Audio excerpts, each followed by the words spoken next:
Welcome to Trending Upward, and on today's podcast, we're going to be looking at part 2 of our 4-part series on biblical restoration, and we'll look at Galatians chapter 6 and verse 1.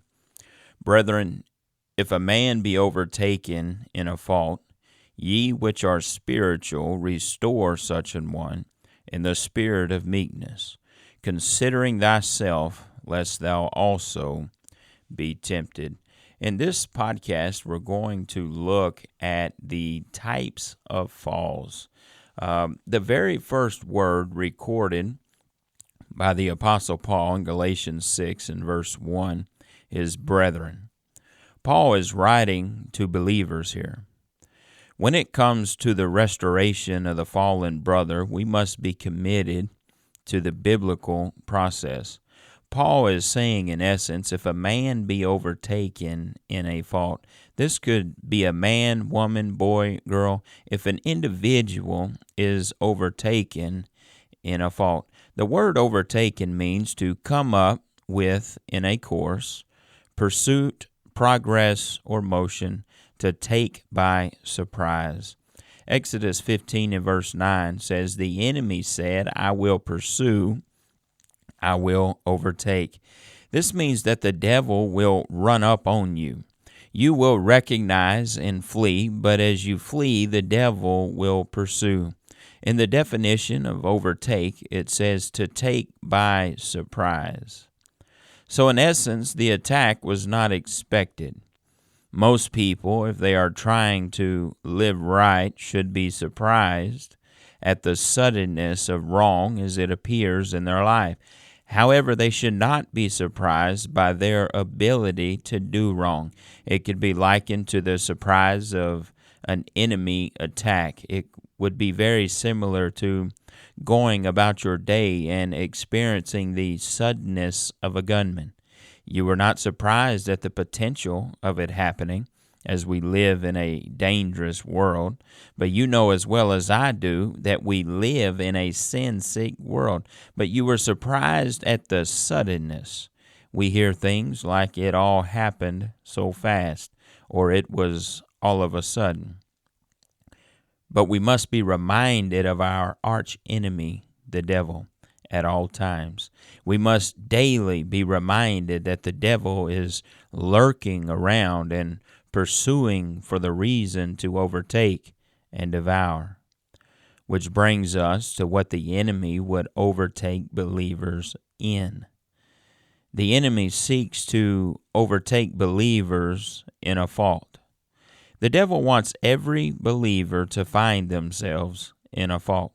Satan wants to destroy their life, their marriage, their ministry, their influence, and we could go on. And he does this by overtaking believers in faults. The word fault means in morals or deportment.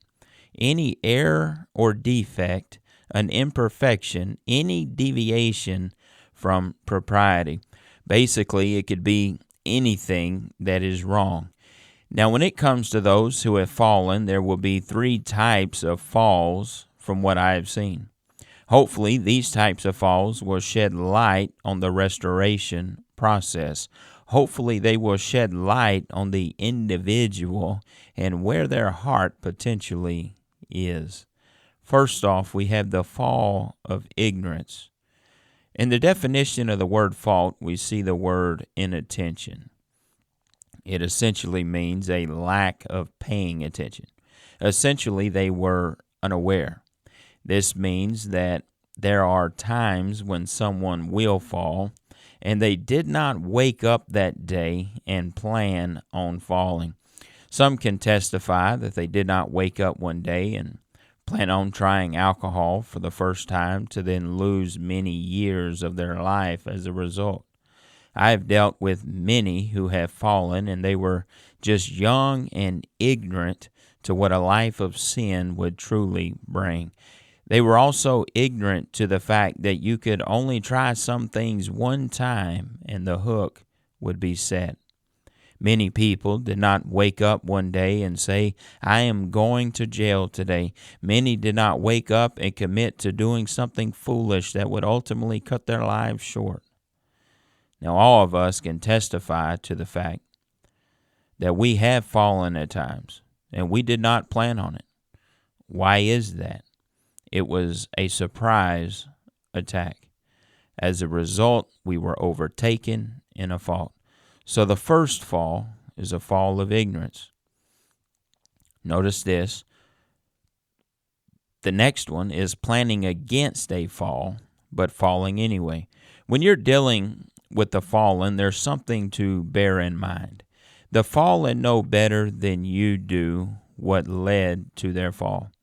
You will have those who have fallen and woke up and said to themselves, I'll not do this thing today, or I'll not go to this place, or I'll not see this person. Now, I dare say you also know in your life where your tendency to fall will be or would be. So you make plans against falling. For example, I'm not going to get angry today, or I'm not going to get frustrated today, or upset, or anxious, or even depressed today. You planned on not falling, but there have been times in your life and my life where we fail anyway. We've all been there. David said this in Psalms 101:3, I will set no wicked thing before mine eyes. David's first glimpse of Bathsheba was unplanned. However, all the rest of David's sin was planned out after exposure. David summoned, Bathsheba came, and then adultery was committed. But David said in Psalms 101:3, I will set no wicked thing before mine eyes. So David did not wake up that morning and say to himself, this day I'm going to break my God's heart and sin against him by committing adultery. David had planned against a fall, but found himself falling. Thirdly, we have the planned fall. This is the most severe fall of the three falls. It is the planned fall. This means that the fallen knew what they were desiring to do was wrong, and they willfully chose to indulge in that sin anyway. Now, when we think about the word restore, the word restore means to bring to a sense of sin and amendment of life. So do you see what this is saying today? If someone cannot be brought to a sense of sin, there can be no amendment of life. So what does amendment mean? Amendment means change for the better, correction of a fault or faults, reformation of life by an alteration or quitting vices. The fallen will only be restored if they allow themselves to be restored. The biggest part of restoration is an acknowledgement of sin. Once the fallen has acknowledged their sin, they must now repent of it. This means that the fallen must change their mind about their sin to view their sin as God does. The individual that fell through ignorance, they can be easily restored. The individual that planned against a fall but fell anyway can be easily restored. However, the individual that refuses to acknowledge their sin, refuses to repent, and continues in their sin anyway, this person can and never will be restored until they do. As a pastor and leader within faith-based recovery, I see individuals all the time that are without a doubt in need of recovery. But do they see themselves in need of recovery? An individual that does not see their need for recovery will not help you help them. The individuals that fall into this category are in need of more heart surgery by the great physician. Until that work is performed in their heart, they are unfortunately not ready to be recovered. So we've identified the three main falls as I have seen them. And regardless of the sin and regardless of the fall, it usually comes back to one of these three falls. The fall of ignorance. This means someone fell into sin as they were ignorant to it. It was due to a lack of attention and understanding. Then the planning against the fall, but fell anyway. This means someone knew their weaknesses and planned against a fall, but fell. And then lastly, the planned fall. This means someone knew good and well what they were doing, and they knew that it was wrong, and they made a choice to do it anyway.